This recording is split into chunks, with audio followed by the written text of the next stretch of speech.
Doğru fikirləri müəyyən edin. Kredit kartlarının arxasında olan kodlaşdırılmış informasiyanı oxumaq üçün maqnetik skanerlərdən istifadə olunur. Bəli, bu fikir doğrudur.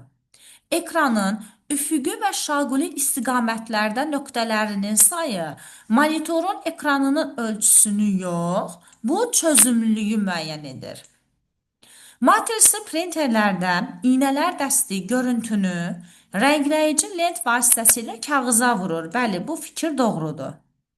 Matrisli printerlərin sürəti 1 dəqiqədə çap etdikləri səhifə sayı ilə yox, 1 saniyədə çap etdikləri simvolların sayı ilə ölçülür.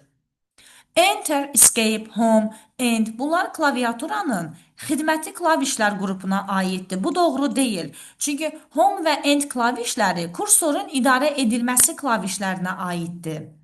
Funksional klavişlərin funksiyası proqramdan yaxud iş rejimindən asılı olaraq dəyişə bilər. Bəli, bu fikir doğrudur. Doğru fikirləri müəyyən edin. Cavab 1, 3, 6.